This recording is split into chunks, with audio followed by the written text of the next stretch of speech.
Global পয়েন্টের পক্ষ থেকে আপনাদের স্বাগতম। পাকিস্তানের রাজনীতি ও নিরাপত্তা কাঠামোতে এক প্রভাবশালী নাম হিসেবে দীর্ঘদিন ধরেই আলোচনায় রয়েছেন দেশটির সেনাপ্রধান জেনারেল আসিম মুনির। সাম্প্রতিক সময়ে তাকে ঘিরে বিভিন্ন রাজনৈতিক ও বিশ্লেষণধর্মী আলোচনায় বলা হচ্ছে তিনি পাকিস্তানের ইতিহাসের অন্যতম ক্ষমতাধর সামরিক নেতৃত্বের প্রতিনিধিত্ব করেছেন।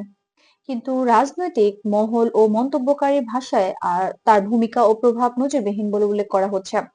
যদিও এসব বিষয় নিয়ে সরাসরি পর্যায়ে ভিন্ন ভিন্ন ব্যাখ্যা ও বিতর্ক রয়েছে, তবুও বাস্তবতা হলো পাকিস্তানের বর্তমান কাঠামোয় আসিম মুনির একটি গুরুত্বপূর্ণ কেন্দ্রীয় চরিত্র। বিশ্লেষণধর্মী আলোচনায় এমন দাবিও শোনা যায় যে তাকে দীর্ঘমেয়াদী প্রভাবশালী অবস্থানে দেখার প্রবণতা তৈরি হয়েছে এবং সংবিধান ও আইনি কাঠামো নিয়ে বিভিন্ন প্রকার বিতর্ক ও রাজনৈতিক অঙ্গনে জায়গা করে নিয়েছে।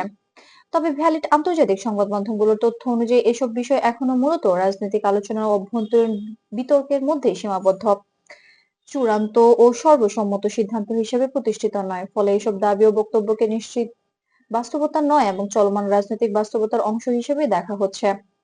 এই প্রেক্ষাপটে অসীম মুনিরের সামনে নতুন করে চ্যালেঞ্জের আলোচনা শুরু হয়েছে। আন্তর্জাতিক রাজনীতি ও কূটনৈতিক অঙ্গনে গাজা পরিস্থিতি নিয়ে যুক্তরাষ্ট্রের সাবেক প্রেসিডেন্ট ডোনাল্ড ট্রাম্প প্রশাসনের সময় প্রস্তাবিত শান্তি পরিকল্পনা নতুন করে আলোচনায় আসায় দক্ষিণ এশিয়া ও মধ্যপ্রাচ্যের কয়েকটি দেশের অবস্থানও বিশ্লেষণে উঠে আসছে।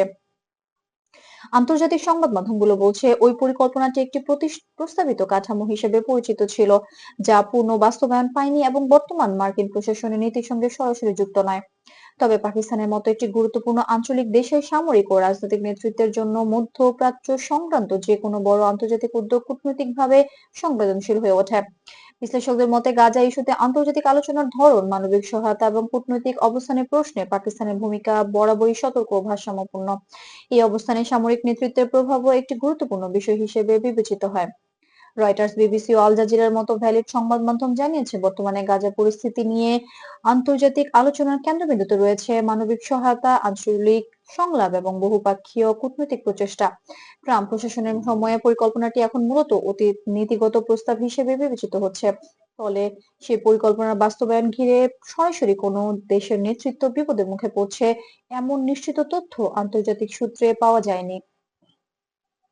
এই বাস্তবতায় অসীম মুনিরের সামনে যে কঠিন পরীক্ষার কথা আলোচনায় আসছে তা মূলত রাজনৈতিক ভারসাম্য, আন্তর্জাতিক অবস্থান এবং অভ্যন্তরীণ স্থিতিশীলতা বজায় রাখার সঙ্গে যুক্ত।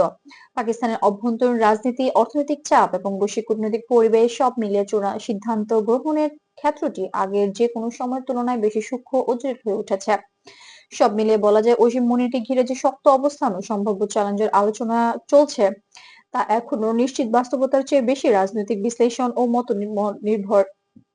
গাজা প্রসঙ্গ, আন্তর্জাতিক কূটনীতি এবং আঞ্চলিক ভারসাম্যের পরিবর্তন সবকিছু মিলিয়ে সময় বলে দেবে এই পরিস্থিতি পাকিস্তানের সামরিক ও রাজনৈতিক নেতৃত্বের জন্য কি ধরনের বাস্তব পরীক্ষার রূপ নেয়। এভাবে আন্তর্জাতিক রাজনীতি ও বৈশ্বিক ঘটনা প্রবাহের নিরপেক্ষ যাচাইকৃত বিশ্লেষণ পেতে সঙ্গেই থাকুন গ্লোবাল পয়েন্টের। ভিডিওটি ভালো লাগলে লাইক দিন, আপনার মতামত জানান। তবে নিয়মিত আপডেট পেতে আমাদের চ্যানেলটি সাবস্ক্রাইব করতে ভুলবেন না। ধন্যবাদ।